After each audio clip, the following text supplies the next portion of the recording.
ہم نے کہا ہماری غلطی کیا ہے؟ کہا کہ غلطی کرتا کون ہے؟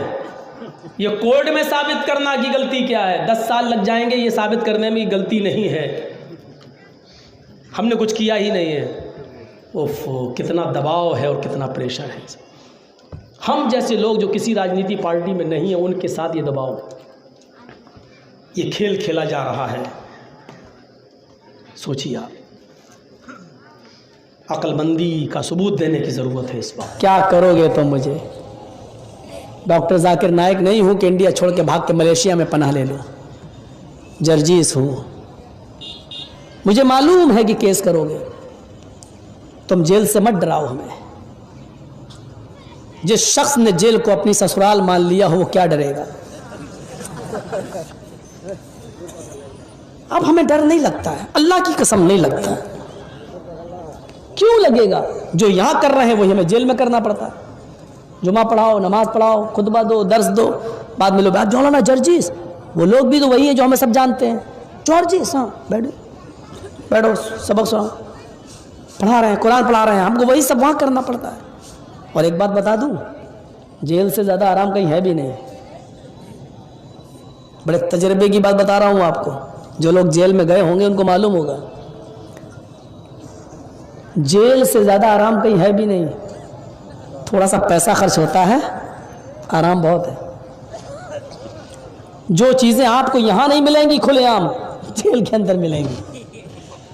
جیل کے اندر ہم سے جیلر نے پوچھا، جب پہلی بار گیا تو دوسرے دن ملاحظہ ہوتا ہے، صبح ہو کر چیک اپ ہوتا ہے، یہ نشان کہاں کہاں ہے، کپڑے وپڑے اترواتے ہیں کمینے، پورا ننگا نہیں کرتے۔ اب پوچھا کہ آپ کا نام؟ میں نے کہا محمد جرجیس۔ ہاں، کیا کام کرتے ہو؟ ہم نے کہا نماز پڑھاتا ہوں۔ مولانا ہو؟ ہاں۔ اچھا، چلو یہ بہت اچھا ہوا، ہمارے یہاں کوئی نماز پڑھانے والا نہیں تھا، جمعہ پڑھانے والا نہیں تھا، یہ تو اچھا ہوا تم آ گئے ہو، ہم کو نماز کی ڈیوٹی دے دی۔ چلو پڑھنا تو تھا ہی، پڑھا دوں گا، اچھی بات ہے۔ جمعہ کا دن آیا، جمعہ کا خطبہ دیا، 15-20 منٹ کا خطبہ ہوتا ہے، 1 گھنٹہ دیا۔ روکو، کون روکو گے؟ نہیں، کیا کرو گے؟ بعد میں جیلر آیا کہ 15 منٹ سے زیادہ نہیں دے سکتے ہو۔ میں نے کہا ہمارے یہاں 1 گھنٹے کا لکھا ہے، دلوانا ہو دلواؤ۔ اور سب جیل قیدی ہمارا ساتھ دینے لگے، صحیح ہے کرو، ٹھیک ہے، اچھا کرو۔ اچھا، اب وہ باہر سے پہلے جمعہ پڑھانے کے لیے بلاتا تھا کسی مولوی کو تو 2000 روپے دیتا تھا اس مولانا کو، لیکن جب ہم پہنچ گئے تو ہم نے اس کو کہہ دیا ہمیں پیسہ نہیں چاہیے، بس 2000 روپے آپ ہی رکھیے، تو وہ اور ہم سے خوش ہو گیا۔ 1 مہینے میں 8000 بچ رہا ہے، 2000 روپے جمعے کا 8000 بچ رہا ہے، وہ جیلر کی جیب میں جا رہا ہے، تو کتنا خوش ہوگا۔ اب جو بھی ہماری شکایت لے کے جاتا تھا، کوئی کہہ دیا یہ اوپر نیت باندھتا ہے، آمین بولتا ہے، ہم اس کے پیچھے نماز نہیں پڑھتے۔ اب میں تیرا مولوی کہاں سے لے کے آؤں؟ جو آیا ہے اسی کے پیچھے پڑھ جایا، اور نہیں پڑھنا ہے تو اپنے مولوی سے کہو کہ اپنی بیوی کو مار کے آؤ پھر جیل میں، چلو بھاگ جیسا۔ اب ہمارا سپورٹ کرنے لگا۔ بہترین چائے صبح بن کے آتی تھی مکھن بریڈ کے ساتھ، جیلر جو وہی ہم کو بھیجتا تھا، لیجیے مولانا صاحب۔ جو کرمنل اور گنڈے لوگوں کے لیے جو کھانا بنتا تھا اسی میں سے ہمارے لیے آتا تھا، لیجیے آپ۔ کیوں آتا تھا؟ ہم نے کہا نا بہت آرام بھی ہے، بہت۔ ہاں، بس تھوڑا سا قید ہے، پنجڑا چاہے سونے کا ہو، پنجڑا ہی ہوتا ہے، بس یہ ہے کہ ایک محدود دائرہ ہوتا ہے اس کے اندر، تو اب ڈر نہیں لگتا۔ تو میرے بھائیوں،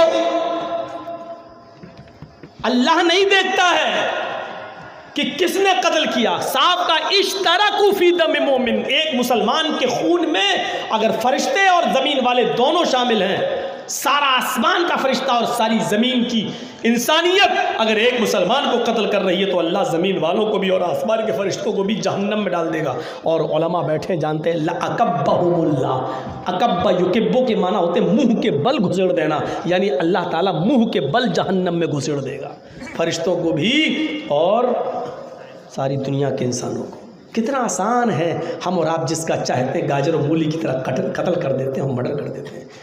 ایک مسلمان کا قتل، اللہ کہہ رہا فرشتے بھی اگر اس میں شامل ہو جائیں تو ہم ان کو بھی جہنم میں ڈال دیں۔ ساری دنیا کی انسانیت اگر ایک مسلمان کو قتل کر رہی ہے تو ہم ساری انسانیت کو ڈال دیں۔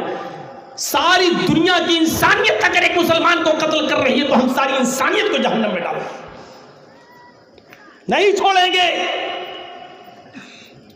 اندازہ لگاؤ میرے بھائیوں ایک مسلمان کا احترام کیا بتایا ہے اللہ کے رسول نے. یجیء المقتول بالقاتل یوم القیامہ وناسیتہ ورأسہ بیدہ.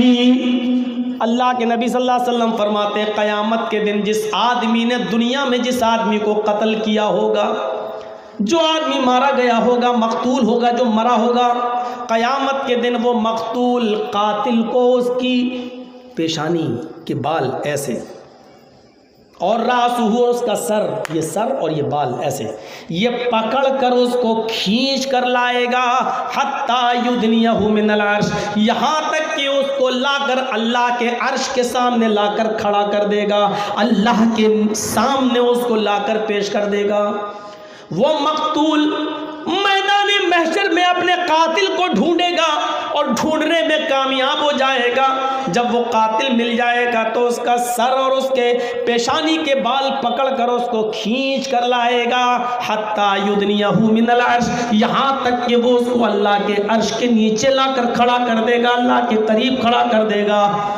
اللہ کہے گا تم اس کو پیشانی کے بال پکڑ کر، لمبے لمبے بال پکڑ کر اس کو میرے پاس لے کر کیوں آئے ہو؟ وہ کہے گا میرے پروردگار یا ربی سل ھذا لما قتلنی، اے اللہ اس آدمی سے سوال کر، میں تو وجہ تلاش کرتا کرتا، ریزن تلاش کرتا کرتا مر گیا، مجھے کوئی وجہ نہیں ملی، کوئی کارن نہیں ملا، کوئی ریزن نہیں ملا. تو ہی اس سے پوچھ کہ اس نے دنیا میں مجھے کیوں قتل کیا تھا، اس نے مجھے دنیا میں کیوں مارا تھا. اے اللہ تو اس سے سوال کر اس نے مجھے کیوں قتل کیا تھا، اس نے میری بیوی کو کیوں بیوہ بنایا تھا، اس نے میرے بچوں کو کیوں یتیم کیا تھا. اے اللہ تو اس سے سوال کر لما قتلنی، کہ اس نے دنیا میں مجھے کیوں قتل کیا تھا.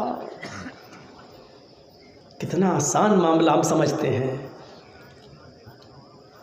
جذبات میں غصے میں آ کے ہم نے مار دیا، قتل کر دیا.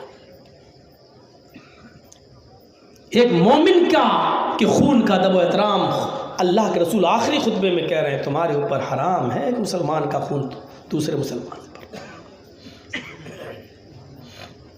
المسلم اخو المسلم لا يظلمه ولا يخذله ولا يحقره التقوى ها هنا يشير الى صدره 3 مرات. اللہ کے نبی صلی اللہ علیہ وسلم فرماتے ہیں ایک مسلمان دوسرے مسلمان کا بھائی ہے. المسلم اخو المسلم لا یظلمہ، ایک مسلمان دوسرے مسلمان کا بھائی ہے، وہ اس کے اوپر ظلم نہیں کرتا. ولا یخذلہ، بھرے مجمع میں اس کی انسلٹ نہیں کرتا، اس کو ذلیل نہیں کرتا، اس کو رسوا نہیں کرتا. ایک مسلمان کا حق دیکھیے اللہ کے نبی کیا فرما رہے ہیں، ایک مسلمان دوسرے مسلمان کا بھائی ہے، وہ اس کے اوپر ظلم نہیں کرتا. ولا یخذلہ، اور وہ اس کو رسوا انسلٹ نہیں کرتا. چند لوگوں میں بیٹھے وہی طرح کل فطر شراب پی رہا تھا نا، وہ افیم کھا رہا تھا نا، تو 10 آدمیوں میں 20 آدمیوں میں اس کو نہیں. یہ مسلمان کا کام نہیں ہے کہ بھرے مجمع میں اس کو ذلیل کرے. ولا یحقرہ، اور وہ اس کو حقارت کی نظر سے نہیں دیکھتا ہے، گری ہوئی نظر سے نہیں دیکھتا ہے. ایک مسلمان دوسرے مسلمان کو گری ہوئی نظر سے نہیں دیکھتا. یہ غریب ہے، اس کے پاس کچھ ہے ہی نہیں، آیا ہمارے مقابلے میں ہمارے بغل میں بیٹھا ہوا ہے.